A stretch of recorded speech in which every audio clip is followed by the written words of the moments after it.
Join me as I dive into the story behind Jimmy Swaggart's final goodbye and see if I can uncover the real impact he had on his followers. Jimmy Swaggart, a name synonymous with gospel music and televangelism, left an indelible mark on the religious community. With a career spanning decades, he rose to fame with his soul-stirring voice and charismatic stage presence. However, his journey wasn't without its share of controversy, and it's this complex story that led to his shocking final goodbye. America's most controversial televangelist has just taken his final bow. At 90, Jimmy Swaggart, the preacher whose scandals rocked the church world, is gone. But it's what happened at his funeral that has everyone talking. From tearful tributes to eerie silences and surprise no-shows, his final goodbye left more questions than answers. Was it a true celebration of a redeemed man of God or a carefully staged curtain call? The death of Jimmy Swaggart marks the end of one of the most controversial and complicated chapters in American religious history. Loved by millions, condemned by many, and watched by an entire world as both a preacher and a cautionary tale, his passing at 90 years old is nothing short of monumental. But if you thought his funeral would bring closure, think again. In this video, we're taking you inside the funeral tribute that has reignited old debates, not just about Swaggart's life, but about the future of televangelism itself.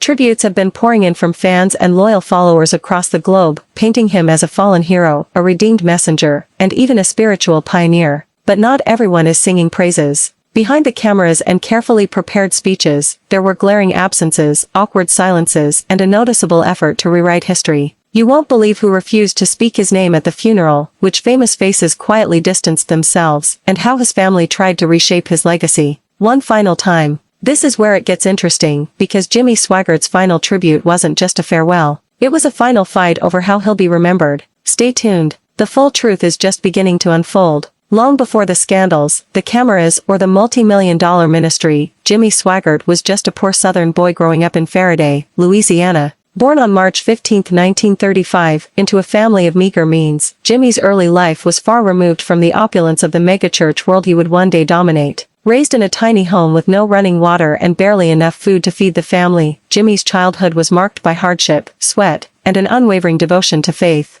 But even amid poverty, one thing stood out. Music and ministry ran in the family bloodline. His cousins, Jerry Lee Lewis and Mickey Gilley, would become legends in rock and country music. Jimmy, however, chose a different stage, the pulpit. While Jerry Lee was hammering pianos in nightclubs, Jimmy was setting up revivals in backwoods churches, traveling with nothing but his wife Frances, a Bible, and a burning desire to preach the word. In his early 20s, Swaggart struggled to survive. He took odd jobs, selling Bibles door to door, singing at small gospel gatherings, and preaching in storefronts and tent revivals. His income was meager, but his determination? Unshakable. He believed he was called for something bigger, and he wasn't wrong. By the mid-1960s, he launched his own radio program, Preaching with Fire and Conviction. His southern drawl, musical talent, and charisma caught the attention of thousands of listeners. But it wasn't until the 1970s that his platform truly exploded. With the advent of Christian television, Swaggart launched the Jimmy Swaggart Telecast, which would go on to become one of the most watched religious programs in the world.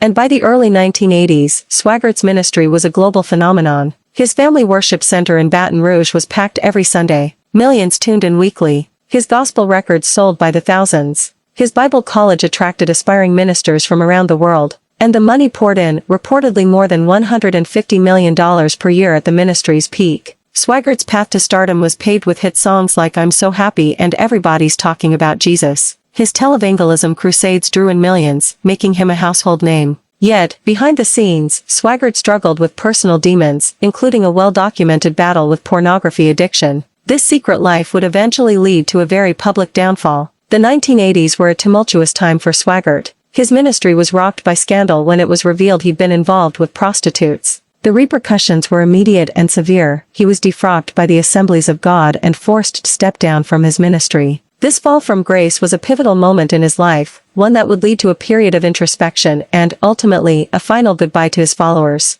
In the years leading up to his final goodbye, Swaggart's ministry continued, albeit with a much lower profile. He faced immense scrutiny and criticism from both within and outside the Christian community. Despite these challenges, Swaggart persevered, attempting to rebuild his ministry and restore his reputation. However, the damage had been done, and his influence waned significantly. The final goodbye came after years of battling health issues and personal struggles. With a legacy both celebrated and criticized, Swaggart's passing was met with mixed reactions. For some, it was the end of an era, a chance to reflect on the impact he'd had on their lives. For others, it was a moment to critique the controversies that marred his career. Swaggart's life story serves as both a cautionary tale and an inspiration. His ability to rise to fame and then fall so far is a testament to the human condition. Despite his flaws, Swaggart's music and message continue to resonate with many, a lasting legacy of a man who touched the lives of millions. What do you think about Jimmy Swaggart's legacy? Share your thoughts in the comments below. If you're interested in more stories about influential figures and their lasting impacts, check out our video on another iconic figure who's left a mark on history. Thanks for the watching and subscribes.